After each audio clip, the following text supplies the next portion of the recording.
क्या धर्म बदल लेने से किसी व्यक्ति की आदिवासी पहचान खत्म हो जाती है? क्या ईसाई या मुस्लिम धर्म अपनाने वाले आदिवासियों को अनुसूचित जनजाति यानी एसटी आरक्षण का लाभ मिलता रहना चाहिए? और आखिर क्यों आज देश के अलग अलग हिस्सों में लाखों आदिवासी इस मुद्दे पर दो अलग अलग पक्षों में खड़े दिखाई दे रहे हैं? एक तरफ डिलिस्टिंग की मांग है तो दूसरी तरफ उसका जोरदार विरोध।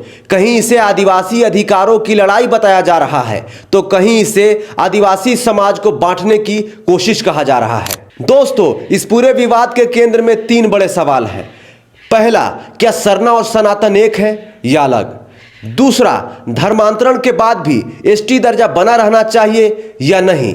और तीसरा, क्या इस बहस के पीछे केवल सामाजिक चिंता है या राजनीतिक भी उतनी ही बड़ी भूमिका निभा रही है? दोस्तों, आज हम बिना किसी पक्ष का समर्थन किए संविधान, इतिहास, कानून और अलग अलग संगठनों के तर्कों के आधार पर इस पूरे विवाद को विस्तार से समझने की कोशिश करेंगे और बहुत ही आसान भाषा में हम आपको समझाने की कोशिश करेंगे। दोस्तों, सबसे पहले समझ लेते हैं कि आखिर ये डिलिस्टिंग क्या है, क्योंकि इन दिनों लगातार डिलिस्टिंग शब्द आप लोग सुन रहे होंगे, जिसकी वजह से पूरे देश में इतनी बड़ी बहस छिड़ गई है। देखिए, डिलिस्टिंग का सीधा सा मतलब है किसी लिस्ट से नाम हटाना। यहाँ जिस लिस्ट की बात हो रही है वो है अनुसूचित जनजाति यानी कि एसटी की लिस्ट। डिलिस्टिंग की मांग करने वाले आदिवासी संगठन कह रहे हैं कि जो लोग आदिवासी समाज से आते हैं लेकिन बाद में ईसाई या इस्लाम धर्म अपना चुके हैं, उन्हें एसटी की सूची से बाहर कर देना चाहिए। उनका कहना है कि अगर कोई व्यक्ति अपना धर्म बदल चुका है तो उसे आदिवासियों के लिए मिलने वाले आरक्षण और दूसरी सरकारी सुविधाओं का लाभ नहीं मिलना चाहिए। यही मांग आज डिलिस्टिंग के नाम से पूरे देश में चर्चा का विषय बनी हुई है। लेकिन दोस्तों, कहानी इतनी सीधी भी नहीं है जितनी सीधी आपको अभी तक लग रही है, क्योंकि दूसरी तरफ बड़ी संख्या में आदिवासी संगठन इस मांग का विरोध कर रहे हैं। हमारे झारखंड के कई आदिवासी संगठन भी डिलिस्टिंग की मांग का विरोध कर रहे हैं। उनका कहना है कि धर्म बदलने से कोई आदिवासी होना बंद नहीं हो जाता। अगर किसी के पूर्वज आदिवासी थे, उसका समाज आदिवासी है, उसकी पहचान आदिवासी है, तो केवल धर्म बदल जाने से उसकी जनजातीय पहचान कैसे खत्म हो सकती है? बस यहीं से पूरा विवाद शुरू होता है।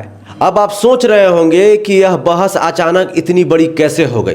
दरअसल यह मामला केवल धर्म का नहीं है दोस्तों, इसके साथ जुड़ा है आरक्षण, इसके साथ जुड़ा है राजनीतिक प्रतिनिधित्व और इसके साथ जुड़ा है करोड़ों लोगों का भविष्य। 2011 की जनगणना के अनुसार देश में आदिवासियों की आबादी लगभग 10 करोड़ से ज्यादा है। आज यह संख्या बढ़ चुकी है। कहीं कहीं पे वर्तमान समय में यह आंकड़ा 15 करोड़ के आसपास बताई जाती है। हालांकि ये आधिकारिक आंकड़ा नहीं है, लेकिन 15 करोड़ के आसपास लोग आंकड़ा बताते हैं। यानी यह कोई छोटा समुदाय का सवाल नहीं है।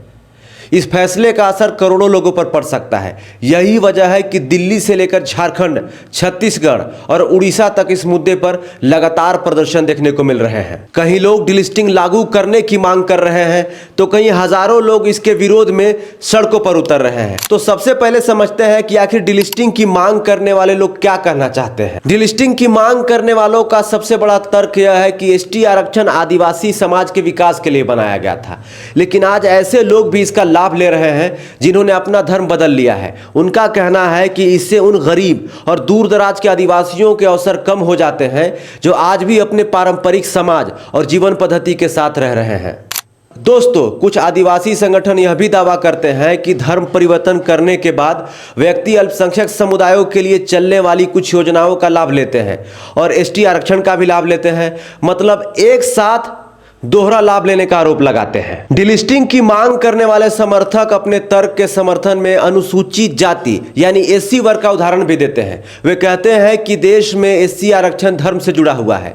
अगर कोई अनुसूचित जाति का व्यक्ति ईसाई या इस्लाम धर्म अपनाता है तो सामान्य तौर पर उसे एससी आरक्षण का लाभ नहीं मिलता है। हालांकि बाद में सिख और बौद्ध समुदायों को इस व्यवस्था में शामिल किया गया था। डिलिस्टिंग समर्थकों का सवाल है कि जब एससी वर्ग के लिए धर्म के आधार पर ऐसी व्यवस्था मौजूद है तो फिर एसटी वर्ग के मामले में अलग नियम क्यों होनी चाहिए? उनका कहना है अगर धर्म परिवर्तन के बाद एससी श्रेणी में बदलाव हो सकता है तो एसटी श्रेणी के मामले में भी इस पर चर्चा होनी चाहिए। ये डिलिस्टिंग की मांग करने वाले लोग कहते हैं भैया।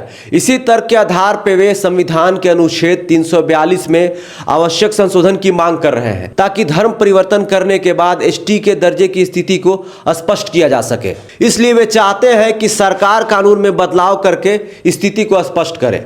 दोस्तों, अब आते हैं दूसरे पक्ष पर। यहीं से बहस और दिलचस्प हो जाती है। डिलिस्टिंग का विरोध करने वाले आदिवासी संगठनों का कहना है कि आदिवासी होना कोई धर्म नहीं है, बल्कि आदिवासी होना एक समुदाय से जुड़ी पहचान है।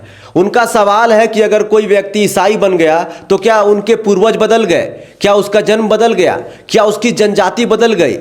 उनका जवाब है नहीं।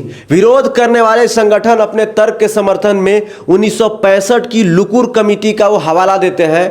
उनका कहना है कि इस समिति ने अनुसूचित जनजातियों की पहचान के लिए 5 प्रमुख आधार बताए थे। इनमें विशिष्ट संस्कृति, भौगोलिक अलगाव, मुख्य धारा से सीमित संपर्क, सामाजिक आर्थिक पिछड़ापन और पारंपरिक सामुदायिक विशेषताएं शामिल थी। विरोधियों का सवाल है कि इन 5 मानदंडों में कहीं भी धर्म का उल्लेख नहीं है। अगर किसी व्यक्ति ने ईसाई या किसी अन्य धर्म को अपना लिया, लेकिन उसकी भाषा, संस्कृति, परंपराएं, सामाजिक रिश्ते और जनजातीय पहचान वही बनी हुई है, तो केवल धर्म के आधार पर उसका एसटी दर्जा कैसे समाप्त किया जा सकता है? ये डिलिस्टिंग के विरोध में खड़े हैं। उनका कहना है कि लुकुर कमेटी ने 1965 में 5 मानदंड बनाए थे भैया। उनका कहना है कि आदिवासी पहचान की बुनियाद धर्म नहीं, बल्कि समुदाय, संस्कृति और ऐतिहासिक पहचान है। इसलिए केवल धर्म के आधार पर किसी को एसटी सूची से बाहर करना गलत होगा। विरोध करने वाले लोग यह भी कहते हैं कि भारत का संविधान हर नागरिक को अपनी पसंद का धर्म मानने की आज़ादी देता है।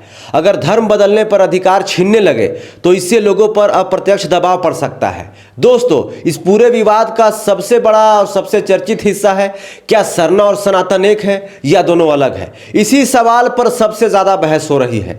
कुछ संगठन और नेता कहते हैं कि सरना और सनातन के बीच कई समानताएं हैं। उनका तर्क है कि दोनों परंपराओं में प्रकृति का सम्मान किया जाता है। पेड़, पौधों, नदियों, पहाड़ों और धरती को पवित्र माना जाता है। इसलिए वे सरना को भारतीय सनातन परंपरा का ही हिस्सा मानते हैं। लेकिन दूसरी तरफ बड़ी संख्या में आदिवासी संगठन इस बात से सहमत नहीं है। उनका कहना है कि सरना की अपनी अलग पहचान है, उसकी अपनी पूजा पद्धति है, अपने रीति रिवाज है, अपना इतिहास है। इसलिए उसे किसी दूसरे धर्म का हिस्सा बताना बिल्कुल सही नहीं होगा। यही कारण है कि कई संगठन वर्षों से सरना धर्म कोड की मांग कर रहे हैं। कई लोग आदिवासी कोड की भी मांग कर रहे हैं। उनकी इच्छा है कि जनगणना में सरना के लिए अलग कॉलम हो ताकि उनकी अलग पहचान आधिकारिक रूप से दर्ज हो सके। दोस्तों, अब सवाल आता है कि इस पूरे मामले में कानून की स्थिति क्या है? संविधान का अनुच्छेद 342 राष्ट्रपति को यह अधिकार देता है कि वह अनुसूचित जनजातियों की सूची तय करे, लेकिन इस सूची में किसी समुदाय को जोड़ने या हटाने का अंतिम अधिकार संसद के पास होता है। यानी अगर डिलिस्टिंग पर कोई फैसला लेना है तो वह संसद में कानून बनाकर ही संभव होगा। सिर्फ मांग उठाने से सूची नहीं बदलती। इसलिए यह मुद्दा केवल आंदोलन या नारेबाजी का नहीं, बल्कि संवैधानिक प्रक्रिया का भी है। अब आपके मन में ख्याल आ रहा होगा कि सुप्रीम कोर्ट या अदालत की ऐसे मामलों में क्या राय है? कई मामलों में अदालत ने यह माना है कि केवल धर्म परिवर्तन हो जाने से किसी व्यक्ति की जनजातीय पहचान अपने आप खत्म नहीं हो जाती। अदालतों ने सामाजिक और सांस्कृतिक पहचान को भी महत्वपूर्ण माना है। हालांकि हर मामला अलग होता है और उसका फैसला उसके तथ्यों के आधार पर किया जाता है। इसलिए यह विषय आज भी कानूनी बहस का हिस्सा बना हुआ है। और अब आते हैं उस सवाल पर जो शायद सबसे ज्यादा पूछा जा रहा है, क्या इस पूरे विवाद के पीछे राजनीति भी है? डिलिस्टिंग का समर्थन करने वाले लोग कहते हैं कि वे केवल आदिवासियों के अधिकार और आरक्षण की रक्षा की बात कर रहे हैं। वहीं डिलिस्टिंग के विरोध में खड़े होने वाले संगठन कहते हैं कि इस मुद्दे का इस्तेमाल धार्मिक पहचान और चुनावी राजनीति के लिए किया जा रहा है। दूसरी तरफ समर्थक यह आरोप लगाते हैं कि कुछ राजनीतिक दल अपने पारंपरिक वोट बैंक को बचाने के लिए इसका विरोध कर रहे हैं। यानी दोनों पक्ष एक दूसरे पर राजनीति करने का आरोप लगाते हैं और शायद इसी वजह से हम मुद्दा सामाजिक बहस से निकलकर राजनीतिक बहस का भी हिस्सा बन चुका है। तो दोस्तों, आज की तारीख में डिलिस्टिंग का सवाल केवल आरक्षण का सवाल नहीं रह गया है, यह पहचान का सवाल है, यह अधिकारों का सवाल है, यह धर्म और संस्कृति के रिश्तों का सवाल है और सबसे बढ़कर यह करोड़ों आदिवासियों के भविष्य से जुड़ा सवाल है।